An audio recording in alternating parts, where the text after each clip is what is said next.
Olá, meus amigos.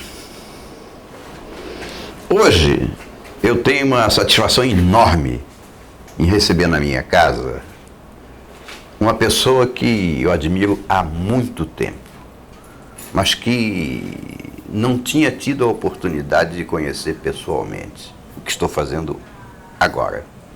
Eu quero lhes apresentar, aliás, não precisa de apresentação, porque ele é muito mais conhecido do que eu, o professor, cientista e meteorologista Ricardo Felício. Boa noite, Ricardo. É um prazer recebê-lo na minha casa. Boa noite, coronel. É um prazer todo meu aceitar esse convite e estar aqui com o senhor, que eu também sou fã dos seus vídeos, das colocações geopolíticas que o senhor coloca na internet. É uma grande honra estar aqui na sua casa. Obrigado por abrir as portas para a gente estar aqui para esclarecer mais alguns pontos sobre esse assunto tão curioso da climatologia administrando o mundo, né? É interessante. Quando eu digo que eu tenho muita satisfação em receber o Felício, eu preciso me reportar a um tempo atrás. Como o meu vício é a geopolítica, houve um momento lá atrás em que, embora não seja cientista nem meteorologista, eu percebi que havia algo errado com o tal do aquecimento global. Inclusive errado porque eles não diziam a terceira expressão, aquecimento global antropogênico. Ele era sempre omitido. Mas me chamou a atenção porque eu tomei conhecimento de que o Senado americano, depois que houve o relatório lá do IPCC sobre clima, que deu origem a todo esse transtorno mundial do aquecimento global, o Senado americano deve ter duvidado um pouco, né? Porque senão não teria convocado outra reunião de cientistas para discutir o mesmo assunto. Só que ao invés dos 60 iniciais, o Congresso americano arregimentou 600 cientistas que examinaram todo o relatório que tinha sido anteriormente fabricado no berço da ONU. Chegaram à conclusão que havia falhas no relatório anterior. Lá estavam contidos dados errados que levavam a conclusões erradas. E o melhor da história é que nesse confronto, realmente o IPCC declarou que reconhecia que aquele relatório estava sendo, que deveria ser questionado por causa dos dados errados e as conclusões, consequentemente, também erradas, mas que eles tomariam todas as providências para que aquilo fosse corrigido rapidamente. Isso aconteceu lá por volta de 2010, 2009, não estou exatamente localizado no tempo. Nós estamos em 2018. Até hoje eles estão estudando como vão fazer essas transformações que eles disseram que, essas correções que eles disseram que fariam. Mas tendo em vista os sintomas, eu achei que tinha detectado uma doença. E essa doença, vocês que me acompanham, sabem que eu trouxe a público. Eu falei com todas as letras. O aquecimento global é uma farsa. Mas quando eu fiz isso, vocês estão lembrados? O que eu apanhei na internet não é brincadeira. Me xingaram, disseram que eu era louco, que eu era teórico da conspiração, que eu não era cientista, que eu não era meteorologista, estava o sapateiro subindo além das chinelas. E qual não foi a minha surpresa, pouco depois, em ligar a minha televisão e ver uma entrevista do professor Felício no Jô Soares. Eu sabia que já havia cientistas brasileiros que tinham a mesma opinião de que o aquecimento global era errado. Mas isso estava tudo em petit comité. Quer dizer, falando numa universidade aqui, publicando numa revistinha ali, nada com repercussão nacional. Essa repercussão nacional veio com a entrevista do Felício no Jô Soares. Então, naquele momento, eu senti uma alegria imensa, porque eu não era cientista, todo mundo me acusava disso, aliás, não é uma acusação, eu não sou mesmo, mas todo mundo me acusava de estar falando daquilo que eu não entendia. E não é que um cientista brasileiro, formado em meteorologia, com todos os diplomas e anéis que revestem a credibilidade de uma função ou de uma especialidade, vem a público dizer aquilo que eu tinha dito sem nenhum conhecimento científico. E eu passei a ser... Não só ele deu credibilidade ao que eu vinha dizendo, que vinha atestando, como ele veio carimbar. Ele foi o cartório que reconheceu a firma do que eu estava dizendo. Daí a minha admiração por ele. Então, eu recebo na minha casa para ele falar um pouco do muito que ele sabe sobre aquecimento global. Tu dá com a palavra? Bom, todo mundo deve se perguntar quando que a gente começa a desconfiar dessa história, porque é uma coisa muito bonita falar que você está trabalhando pelo meio ambiente, né? Uma coisa muito nobre,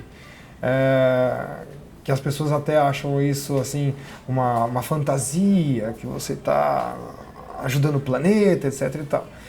Então isso cola, é uma conversa que cola e que a gente gosta de fazer porque faz a gente se sentir bem, né? Então é muito bem engendrada a conversa. Então eu, como todos os outros, também achava que isso era uma coisa natural, puxa, realmente, vamos cuidar do planeta, etc. e tal. Até no momento que eu comecei a me deparar com essas informações, trabalhando um pouco com pesquisa antártica, trabalhando com ciclones extratropicais no continente antártico. Eu falei assim, eu não consigo ver nenhum tipo de tendência aqui que o pessoal está falando que as coisas estão ficando mais severas ou não. Então começou por aí a primeira desconfiança. E a segunda foi quando eu comecei a estudar um pouquinho do que eles falavam que era a causa do aquecimento global, que era lançamento de gases do efeito estufa, né? E aí nesse momento eu percebi que, olha, CO2 trabalhando com gás de efeito estufa numa concentração extremamente ridícula na atmosfera naturalmente, e a nossa contribuição mais ridícula ainda em cima sobre essa concentração, me fez rever todas essas ideias e falar assim, não, alguma coisa está muito errada. E aí que eu comecei a desvendar todas as outras etapas que a ciência faz, que é começar a questionar, né? Então a gente faz as observações, levanta dados, começa a corroborar isso numa hipótese e se fundamenta depois nessas avaliações para tentar montar uma teoria. E a qualquer momento a gente tem um quarto passo que é, olha, se a gente viu que a sua teoria ou a sua hipótese não está casando com o mundo real, o que está errado é o quê? O mundo real ou a sua hipótese? Então, nesse momento que a gente então faz um resgate, inclusive da filosofia, e um resgate epistemológico da ciência em si, a gente percebeu que esses caras estavam fraudando. Por que eles estavam fraudando? Porque eles estavam impondo para a sociedade um modelo de mundo que eles estavam criando. E não era o mundo real. Então, a partir desse momento, eu passei a ser um agente combativo a essa fraude científica. Por quê? Porque a ciência é um envelope do pensamento humano. Então a gente pode pensar muitas coisas, o pensamento humano é muito amplo. O pensamento científico não, ele é uma coisa extremamente estreita, pequenininha, né? Então é um envelopinho muito pequeno. Por quê? Porque ele encerra em si mesmo um conjunto de regras que é para você dizer se uma coisa é ou não é. É simplesmente isso o pensamento científico. E quando a gente passa a hipótese do aquecimento global antrópico, como o senhor realmente falou, né, ou antropogênico, tanto faz, a gente via que não tinha sustentação científica para ele passar pelo crivo do método científico. E tanto que não tem, vocês que estão nos assistindo aqui, que vocês vão perceber que esse pessoal usa a lógica, né, um artifício jurídico, que é o princípio da precaução. Ele não é científico. Então eles mesmos dizem, inclusive estão nas discussões do IPCC, que, por falta de plena certeza científica, notem o que eles estão dizendo. Nós vamos adotar todas as medidas que nós queremos governamentais para o mundo inteiro, baseados no princípio da precaução. Então, eles mesmos já se matam quando eles fazem esse tipo de afirmação. Deixou de ser ciência. Deixou de ser ciência. Mas o pior de tudo é, olha, se eu estou usando ciência para definir um sim ou não, e essa ciência não me dá esta resposta, e você apela para um princípio da precaução, que é um princípio jurídico, que não está ligado com ciência, então você não está usando razão para nada. Você não está usando razão, racionalizando as decisões que você está fazendo. Você está usando o quê? Um argumento que não tem nenhum princípio para nortear o que você está decidindo. E pior de tudo, você matou a ciência. Você matou a ciência, porque você está falando assim, não, eu vou decidir porque eu quero.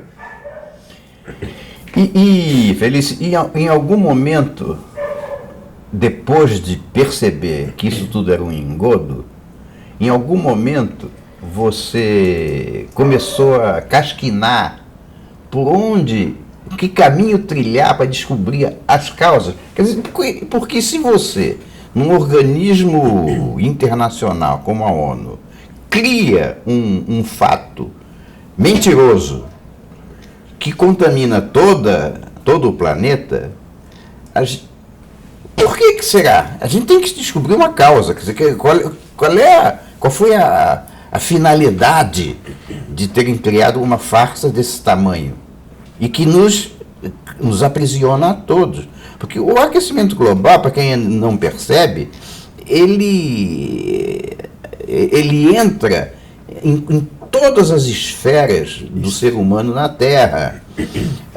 Só como exemplo, quando ninguém é contra a ecologia, pelo amor de Deus, contra a natureza ninguém pode ser, ela é mais forte do que nós. Mas essa defesa maluca de que você não pode cortar uma árvorezinha, ou que você não pode pisar num ovo de tartaruga, isso cria condições para que a humanidade como um todo comece a pisar em ovos, não de tartaruga, pisar em ovos. E os países que não têm capacidade de desenvolver energia limpa, eles acabam sendo submetidos à eternidade do subdesenvolvimento, porque não pode usar a energia tradicional porque ela é poluente. Não tem recursos para usar a energia não poluente porque não tem dinheiro mesmo. Então fica a meio caminho. E nesse meio caminho, ele tem um destino fatal de ser eternamente subdesenvolvido hoje e amanhã, simplesmente escravo. Então, por isso é que a pesquisa da causa, de onde é que essa coisa começou, é uma coisa da maior importância geopolítica para o mundo. E eu te pergunto, Felício, você chegou a pesquisar de onde vinha esse fantasma maldito?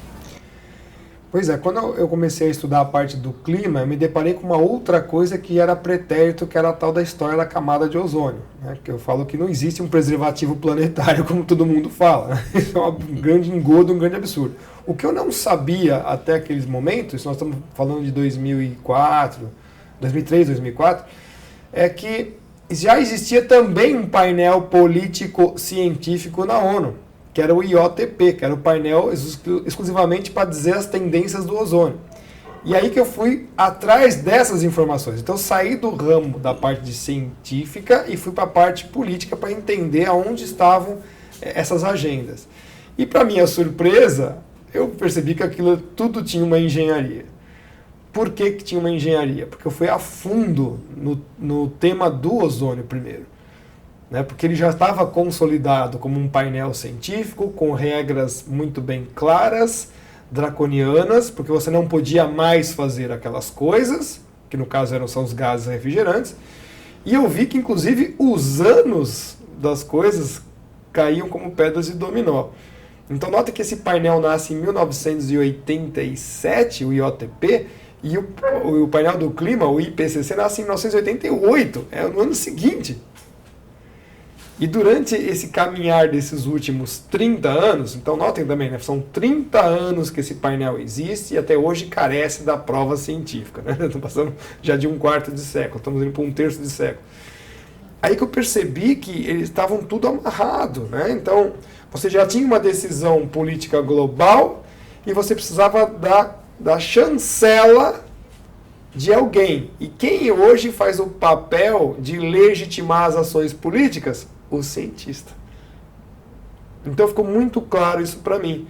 E por que eu tive essa clareza? Que eles esperaram, no caso do ozônio, o Dobson morrer, que era o pai do ozônio. A gente podia falar assim, que é o maior estudioso de ozônio na Terra, na história do planeta Terra, da ciência, era o Dobson.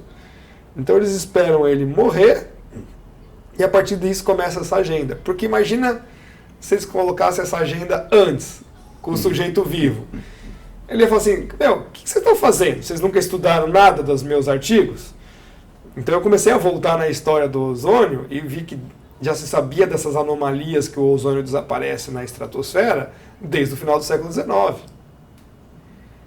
Então eu falei assim, como assim? Se você já sabe que não tem ozônio na Antártida, que não tem ozônio no Ártico, que isso é sazonal, que ele cresce, desaparece, como é que em 1985 o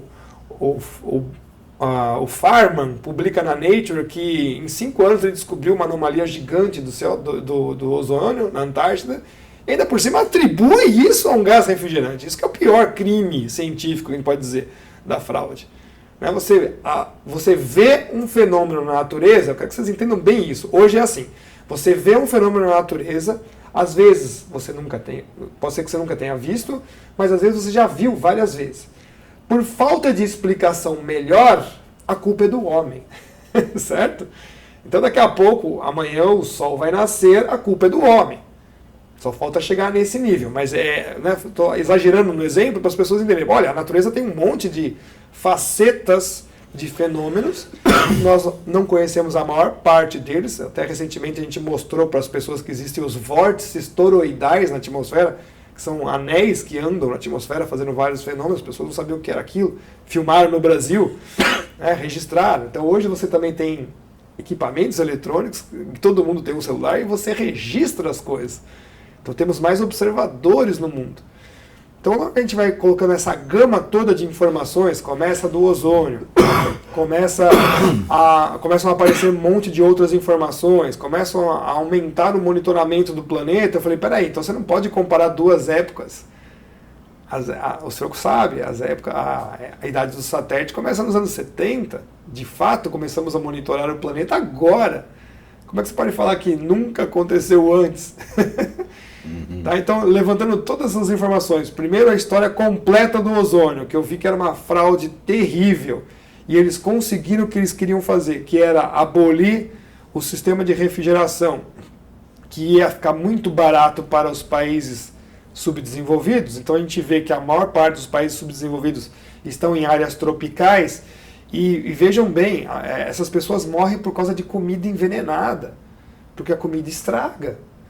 Né? Então, você fazendo isso, você está fazendo já uma engenharia social. Começa por aí. Tá? Então, eu percebi que o painel do ozônio era o primeiro andar dessa pirâmide, que eu chamo de pirâmide da dominação. E o segundo andar, por que tem que ser o CO2? Porque a maior parte da energia que nós geramos no planeta é feita por causa de petróleo.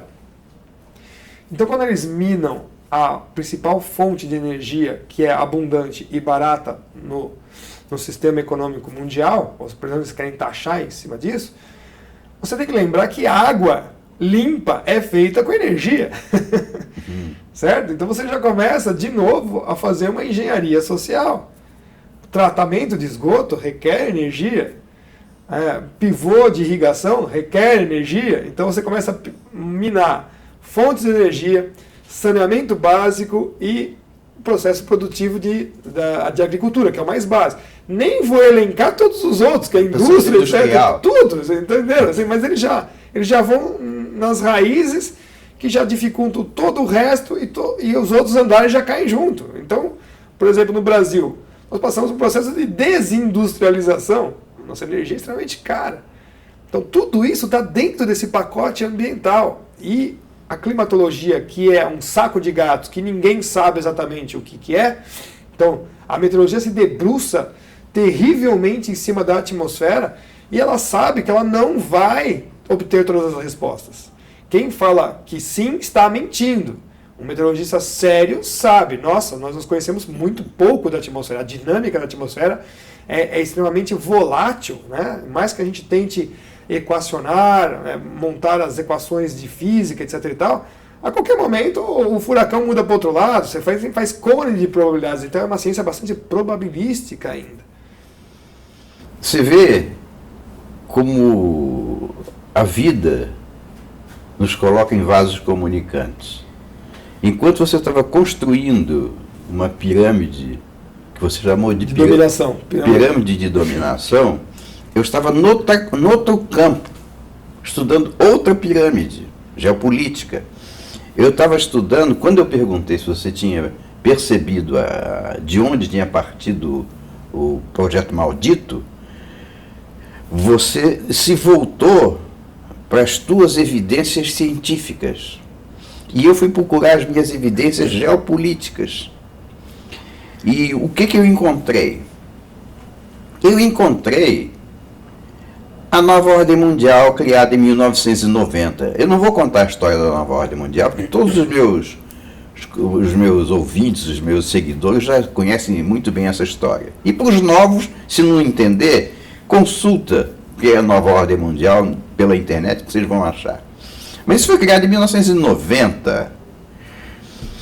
E em 1992, nós tivemos aqui no Brasil a ECO 92, onde eu, por acaso, trabalhei. Eu fui contratado pela ONU para fazer a segurança de comunicações do evento. Então eu estava lá, eu era aplaudindo o Maurice Strong, que era o secretário-geral da ONU, aplaudindo ele todo dia, porque ele estava falando coisas bacanas. Mal sabia eu que aquele maldito estava mostrando para a gente um projeto maldito e que levou à maldição até hoje. Sim. Então, o aquecimento global nasce da ONU. Mas por que nasce da ONU? Porque a ONU instituiu uma constituição chamada Carta da Terra, que foi assinada por ele, Maurice Strong, e pelo Gorbachev, com a Cruz Verde Internacional, que era dele, ele era o presidente. E aí eu comecei a perceber que história estranha é essa, botar o Gorbachev logo depois da queda da União Soviética, junto com o secretário-geral da ONU, para fazer um documento que seria a Constituição da ONU, falando de ecologia, e vem aqui para o Brasil, para disparar esse processo. Então eu descobri o ovo da serpente. Eu pensei que eu estava descobrindo o ovo da serpente. Eu achei que o ovo da serpente era a ONU. Mas ainda não era o ovo da serpente. Já era uma serpentinha recém-nascida. Instrumento ainda. Né? O ovo estava mais acima, naquilo que a gente chama de nova ordem mundial. Então percebam, esse projeto de dominação do mundo, para fazer de nós todos escravos, debaixo de um sistema totalitário, nós todos escravos, ele parte de uma ideia maldita de magnatas e comunistas. Então, todo esse processo que a gente vivenciou no passado e vivencia hoje, todo o nosso drama é decorrente desse processo. E então, é por isso que eu disse, quando o Felício me vem com a negação da ECO 92, porque foi isso que ele fez. Sim. Ele chegou aqui e disse assim, chegou lá no Jô Soares e disse assim, olha, quer saber, essa porcaria da ECO 92, isso foi uma porcaria, isso não é para nada, isso é para enganar a gente. É exatamente assim que eu me senti antes, e depois que ele falou, eu continuei me sentindo assim. Então, hoje, pela primeira vez, desde que esse órgão maldito foi criado, a nova ordem mundial, Hoje, nós estamos vivendo os dias da redenção. Nunca nós tivemos oportunidade de reagir a esse processo que era subterrâneo e era avassalador. Parecia que era impossível obstá-lo. Mas de repente, eu sempre falo na mão de Deus, de repente ele encontra uma barreira. Essa barreira, a primeira barreira foi o cristianismo, sem dúvida. Agora, a segunda barreira foi o racha entre eles, também provocado pela mão de Deus. Então, o que nós estamos vivendo hoje no Brasil, e que a Europa já vive, que os Estados Unidos também já vivem, é a oportunidade ímpar de derrubar esse projeto maldito, é de derrubar a nova ordem mundial. Você concorda com isso? Plenamente, porque a beleza de tudo isso, como o senhor falou, o senhor foi por um lado, eu fui por outro, eu sempre faço uma analogia, faz uns 3 anos que eu faço essa analogia. Cada vez mais eu encontro pessoas de áreas diferentes, que partiram de pontos diferentes dentro de uma floresta, abrindo as suas picadas, e todos nós convergimos para o mesmo ponto. Vasos comunicantes. Como o senhor falou. Por que nós nos encontramos nessa clareira? Porque aqui é a verdade. É verdade. Então, poucos de nós estão vendo isso também. Porque várias pessoas de vários segmentos diferentes partiram naquela raiz que são íntimas ao seu próprio âmago lá. No meu caso, climatologia, pesquisa, comecei, mas não estava fazendo sentido e fui indo. Por que eu tive que ir para geopolítica? Eu falei, porque cientificamente não faz sentido. E quando a gente começa a ler os documentos da Rio 92, que o senhor Maurice Strong, canalha, escreve lá, que os países que não se submeterem ao desenvolvimento sustentável têm que passar por sanções políticas, econômicas e até militares, ficou claro qual era a agenda. Ficou mais que claro. Então as pessoas não podem dizer, eu não estava sabendo. Sinto muito lhes dizer. Está tudo registrado, preto no branco, o que essas pessoas querem fazer. Os documentos têm que ser oficializados. Então está lá, na Rio 92. Quer ler o relatório Brundtland, de 87, que só pega peso realmente em 91, né? Coincidentemente já pré-92, né? Então está tudo lá. Você começa a ver o discurso dessas pessoas, por exemplo, o Jacques Cousteau, que eu achava que era um cara sensacional de ciência, não era, fazia parte do sistema. Tem que morrer 350 mil pessoas por dia para o mundo ficar bom. Está lá no Correio da ONU, você pode pesquisar. Tá? Todos os assessores da ONU, quando vão fazer depoimento, falam que democracia não é boa, porque eles precisam implementar as regras para salvar o planeta, né? O próprio Lovelock, com aquela teoria absurda, né? Não é teoria, é uma hipótese das bem vagabundas e fraudulentas que o planeta Terra é Gaia, né? Gaia, para quem não sabe, é alusão a culto satânico, certo? Nunca estudaram coisa nenhuma, porque Gaia era a progenitora dos titãs, e os titãs foram feitos para destruir o homem. Então os caras fazem adoração à mãe que destrói o homem. E o homem é a criação de Deus. Então, por qualquer aspecto que você queira estudar, religioso, filosófico ou científico, você desmascara esses caras. Por isso que eu falo, esse trígono, filosofia, ciência e religião, você consegue desmascarar os caras e mostra que é um plano maldito mesmo de dominação. Porque a maior parte desses caras são contra as soberanias nacionais.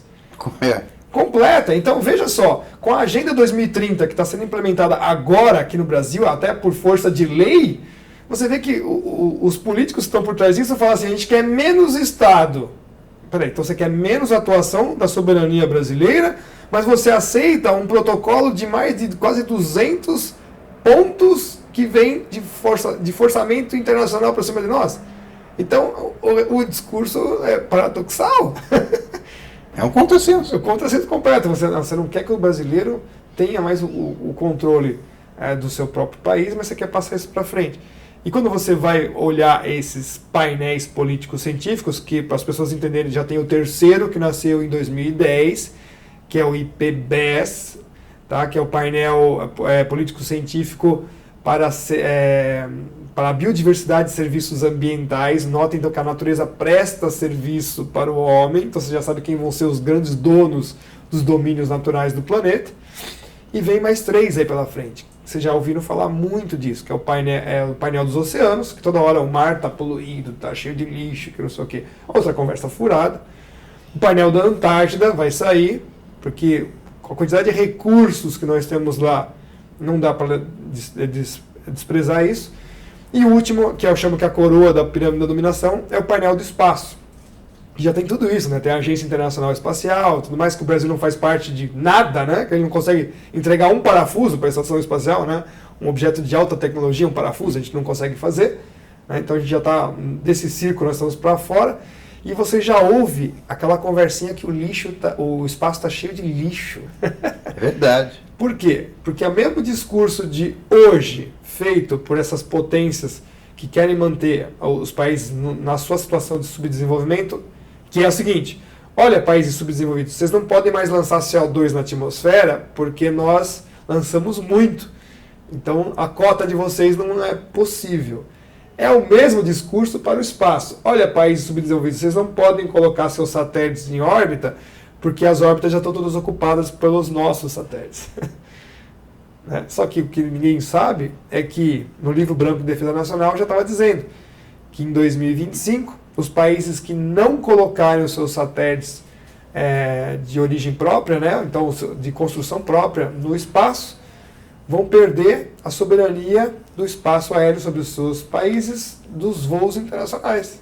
Isso é ótimo, né? Isso é fantástico, né? Então você vai fatiando o meio ambiente e eles vão tentando pegar. Pois é. Eu queria só mudar de assunto, porque tem uma coisa que me intriga bastante. Eu não posso perder a oportunidade de conversar com um cientista. Nossa, que bom. E não fazer perguntas que me incomodam, né? Científicas. Por causa de toda essa ambiência do meio ambiente, por causa de todo esse discurso, a gente, todas as vezes que fala de petróleo, todo mundo faz beicinho, né? Sim. Porque petróleo é uma coisa horrível, oh meu Deus, poluição, papapá. Então vem a Marina e fala com aquela calminha dela, no ambientalismo, na sustentabilidade e tal, dizendo para mim o seguinte: olha, quer saber? Você é um poluente, você é um cara nocivo. Eu vou criar Minha Casa Minha Vida com todos os telhados em placas solares. Nossa, essa é a promessa de campanha dela. Ela fez isso. 1 milhão de casas com teto solar, com placas solares para energizar. Então, a obstinação com que se trata de energia limpa nos leva à tendência a eternizar a nossa incapacidade de ser. Sim. Quanto mais de produzir. E quando a gente estava conversando aqui antes da entrevista, a gente conversa antes da entrevista, não sei se você sabia. Quando a gente estava conversando aqui antes da entrevista, o Felício me falou que existem projetos na Rússia, na China, no Canadá e nos Estados Unidos do desenvolvimento de energia nuclear, com reatores de pequeno peso, pequeno volume, e que são capazes de suprir uma população relativamente grande e que, portanto, atende uma cidade pequena. E, obviamente, se eu colocar um artefato desses em cada cidade pequena, eu evito a necessidade de ter uma grande usina e transmitir. Eu elimino a necessidade da linha de transmissão. E eu me fiquei muito interessado nisso. Eu te pediria que dissesse para o público um pouco sobre esse projeto. Perfeito. Vamos então só retomar 2 pontos importantes. Que qualquer cientista sério, e inclusive da área de engenharia, vai falar: energia limpa, uma ova, né? Esses painéis solares são extremamente poluentes, têm vida curta operacional, né? E depois que você perdeu, não sei o que fazer com aquilo. É um lixo pior que o lixo atômico. Muito pior. Você quer ver uma coisa que realmente traz problema ambiental? É a fabricação desses equipamentos e o descarte deles. Essa é a primeira coisa que tem que deixar claro para todo mundo. Isso vale para painel solar e vale para torres eólicas. Ah, mas professor, então o senhor está falando que a gente não deve abandonar isso? Não, isso aí é bom para microgeração. Você tem alguma coisa, um poste, um painel, um equipamento, ok? Isso é ótimo. Para larga escala, isso é um terror. Isso é um terror. Tá? Então, isso é uma enorme falácia que eles já testaram na Europa. Eles sabem que isso não funciona e vão desovar tudo isso aqui no terceiro mundo. Para que eles estão fazendo isso? Para ganhar o tempo que eles precisam, cerca de 10 a 20 anos, para colocar em fase comercial. Então, notem, eles já estão na fase experimental, certo? São os últimos ajustes, os últimos acertos das novas formas, vamos dizer, novas bem relativas, né? Já conhece essas coisas há bastante tempo, que são a fusão nuclear, a fissão nuclear totalmente limpa, que são os reatores nucleares que vão queimar inclusive o lixo nuclear, então não vai ter praticamente nada de resíduo. O que tiver vai ser tão pequeno que você coloca num galpão e fica lá e tá ótimo. Dependente de trítio? Vão ter vários tipos. Tem o de trítio, tem os que vão usar lâmpada de paládio. Eu fiz a pergunta, sim, porque o trítio é muito raro. Extremamente raro. Então, raro. Nós temos um pouquinho aqui no Brasil e o resto está na Lua. Nosso grande fornecedor de trítio é a Lua. Então, estão um pouco longe. E o trítio é necessário para as bombas nucleares de pequeno porte, estáticas, né? Então eu estou perguntando se esses geradores de energia nuclear que estão sendo desenvolvidos dependem do trítio, porque se dependerem do trítio, eles vão ser caros. Não, eles não vão ser simplesmente abordando só esse tipo de tecnologia. Não, eles vão tentar fazer mesmo com hidrogênio, até dos mais simples, tá? A ideia é que a coisa seja eternizada, ou seja, energia sem limites. Renovável. Aí é 100%, não tem mais o que fazer, vai ficar lá gerando. O que mostra isso é o ITER, que é o reator termonuclear internacional. Internacional por quê? Porque Rússia, Canadá, Estados Unidos, Coreia do Sul, a China e alguns países da Comunidade Econômica Europeia estão juntos nesse projeto. E você não vê o nome do Brasil lá. Então, isso é assustador. Então, isso já é assustador. Porque essas pessoas esses grupos que trabalham, teoricamente, como se fossem polarizados, tal, nos grandes projetos eles estão juntos. Estão trabalhando juntos. A Rússia está muito lá na frente, a Alemanha está seguindo eles também ali, né, dos reatores de quinta geração, que vão queimar o lixo nuclear. Então, reatores de fusão e de fissão vão evoluir muito nos próximos 10 a 20 anos. Fusão, tanto a quente quanto a frio, né? Aquela experiência que aconteceu lá na Itália, lá nos anos 80, para quem lembra, né? Que os caras conseguiram fazer fusão e gerar energia a baixas temperaturas. Isso não foi descartado. Tá? Aqui no Brasil tentaram fazer isso na universidade e caíram matando em cima dos pesquisadores, tiveram que pedir desculpas. Eu nunca vi um cientista pedir desculpa, gente. O cara está tentando fazer alguma coisa. Não se sabe ainda todo o procedimento de fazer essa energia de fusão a frio acontecer, mas vários experimentos deu certo. Então as temperaturas alcançaram 256, 300 graus Celsius, que é o suficiente para você, num circuito de 2 estágios, evaporar água e rodar uma turbina. Certo? Então sempre é assim, né? Você quer transformar água em vapor para gerar energia elétrica através de uma turbina. Então existem todos esses aspectos aí que estão sendo trabalhados já na escala experimental para entrar na escala comercial, que aí entra o Acordo de Paris. Enquanto o Acordo de Paris está ganhando o tempo que eles querem, né, esses grandes grupos que estão trabalhando com as energias, a gente tem que colocar renovável que não é renovável coisa nenhuma, eólica, solar, todas essas coisas. De repente, isso vai virar uma ferramenta comercial real. Ela vai para o mercado. Vai destruir todas as outras, obviamente, imediatamente. E nós vamos ser forçados, por causa desses acordos assinados internacionalmente, né, nessas agendas da ONU, a implementar isso. E aí acabou, né? É escravidão eterna. Não foi à toa que o Trump saiu do acordo, né? De Paris. Inclusive, coronel, na questão desses novos reatores, entra a o nióbio, porque você, para fazer as estruturas metálicas super resistentes que essas máquinas necessitam, entra na liga metálica a constituição com o nióbio. E só lembrando que o nióbio existe na sua maior parte, só 97,5%, né, no Brasil. Agora, mas eu tenho uma dúvida, não é bem uma dúvida. A grande vantagem desses reatores de pequeno porte e que consigam fazer a fissão e a fusão sem riscos Sim. de poluição via desastres, etc. O efeito prático é realmente descentralizar as fontes de energia. É a palavra-chave. Mas um país como o Brasil, que é dono do maior potencial hídrico do planeta, pode fazer isso com hidrelétricas.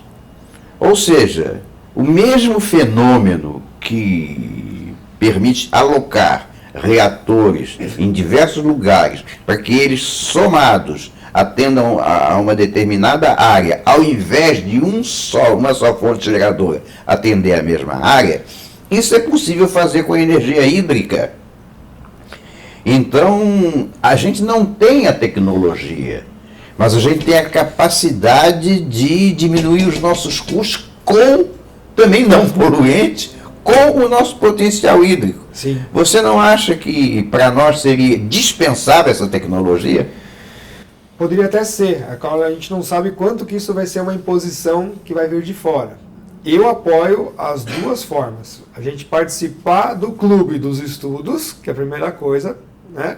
E segundo, a microgeração de energia hidrelétrica, sim. Sim, né? Sim, com certeza. Aproveitar todo o potencial hídrico que nós temos no Brasil, que é um dos maiores do mundo, se não for o maior, está ali. Seguido do Brasil, nós temos só os países andinos e o resto é resto. Literalmente, o resto é resto.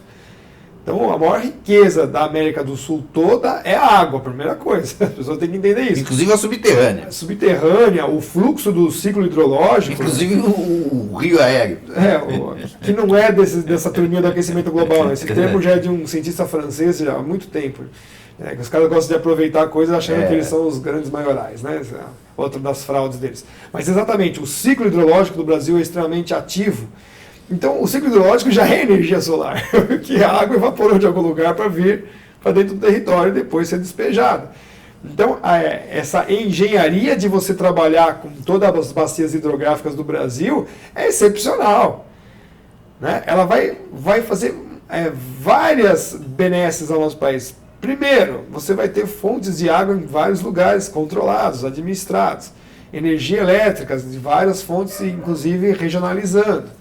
Terceiro, as hidrovias, você vai fazer um complexo de sistema de transporte do Brasil excepcional, que ainda nós estamos caminhando. Né? Os entraves ecológicos, ambientalistas que os caras colocam em cima disso é absurdo. Então, todo esse potencial nós estamos perdendo, nós temos que voltar com tudo isso. Já que você falou em entraves ecológicos, eu não queria terminar esse nosso papo sem fazer alusão ao fato de você ser candidato a deputado federal por São Paulo. Sim. Pelo partido do Bolsonaro, graças a Deus. Sim. Mas esses entraves que a gente encontra diuturnamente em qualquer tipo de coisa nova, de inovação que você pretenda fazer em benefício da população brasileira, dentro da minha cabeça leiga na ciência, não leiga nas linhas de transmissão, porque eu sou especializado em telecomunicações, que é a mesma coisa. Mas esses obstáculos que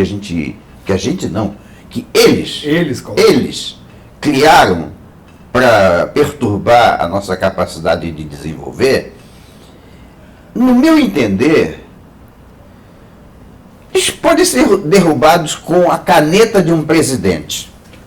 A caneta de um presidente. Eu não estou falando nem de cultura nacional, de elevar o nível cultural das pessoas, de aplicar a teoria reversa da Revolução Cultural ou da aprovação do Congresso. Não estou falando nada disso.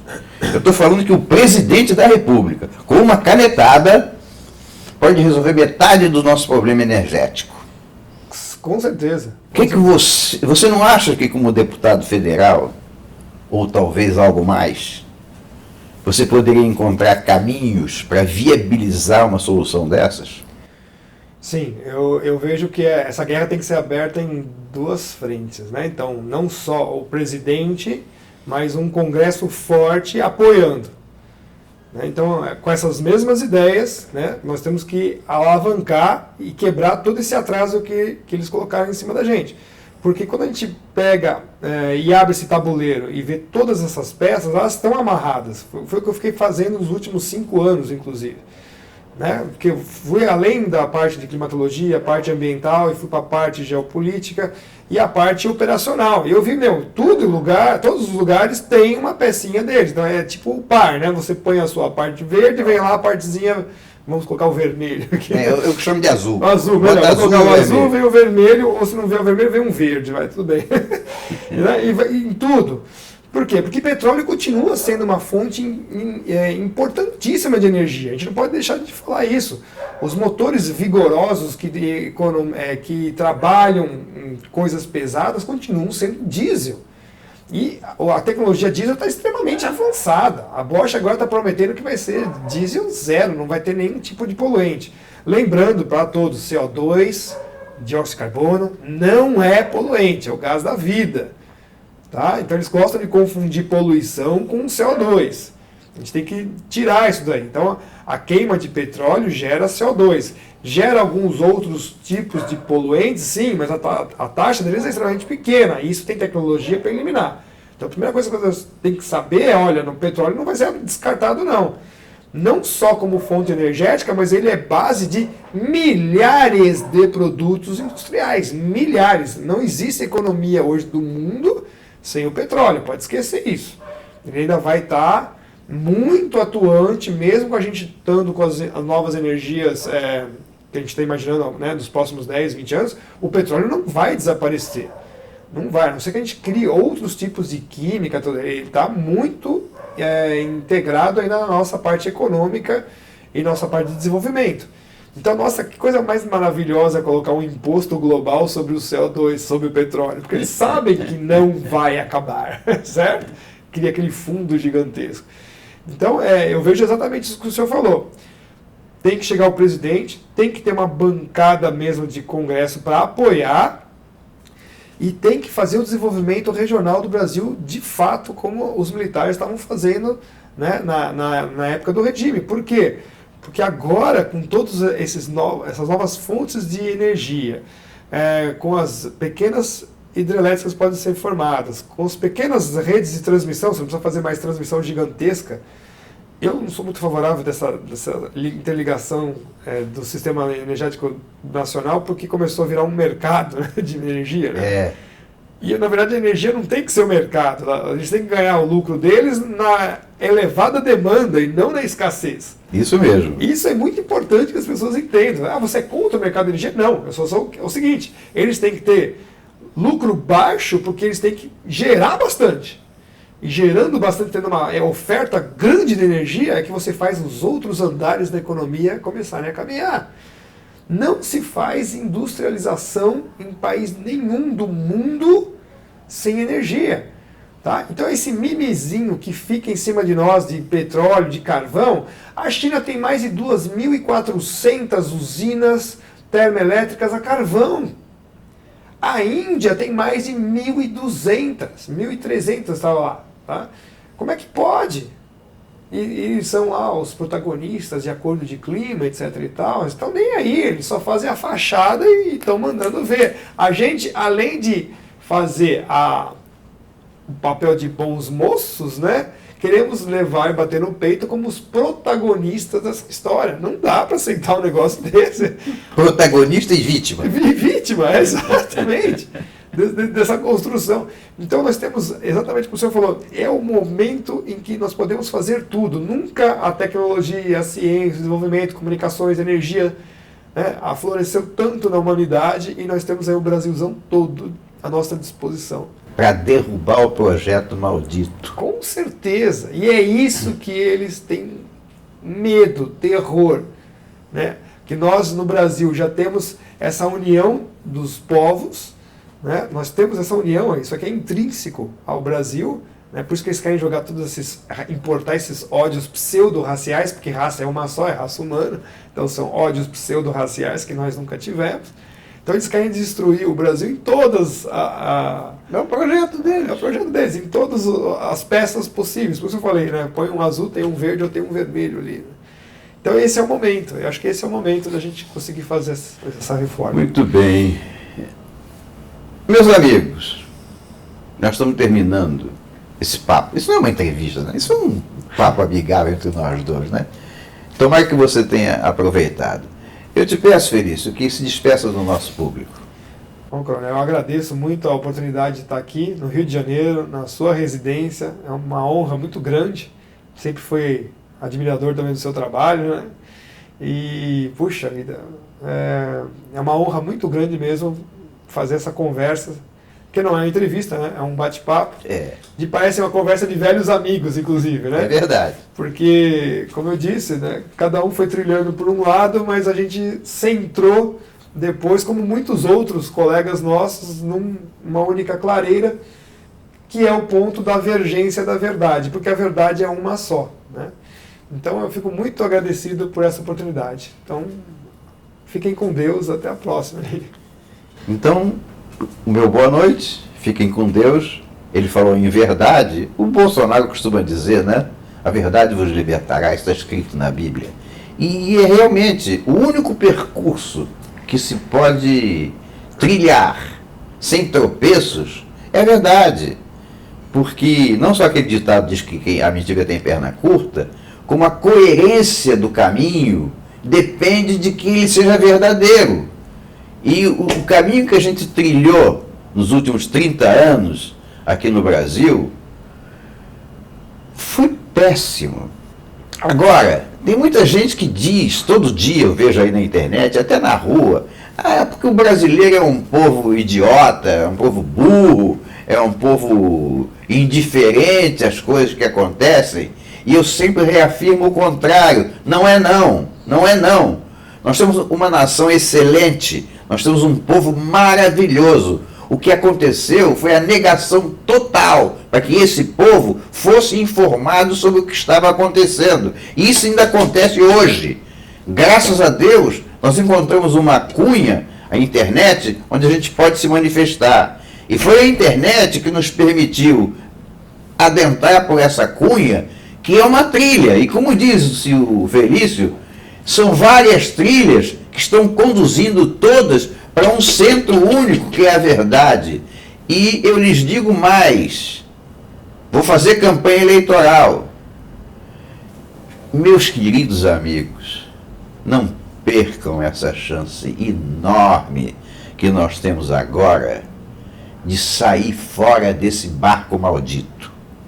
Elejam a direita, elejam o Felício, elejam o Bolsonaro, elejam o Mourão, elejam uma bancada que lhes dê suporte no Congresso, elejam governadores de direita, elejam deputados estaduais de direita, porque é da soma de todos esses esforços que nós construiremos um Brasil que seja palatável para os nossos filhos e para os nossos netos. Feliz, foi um prazer conversar com você. Imenso mesmo, querido. Irmão.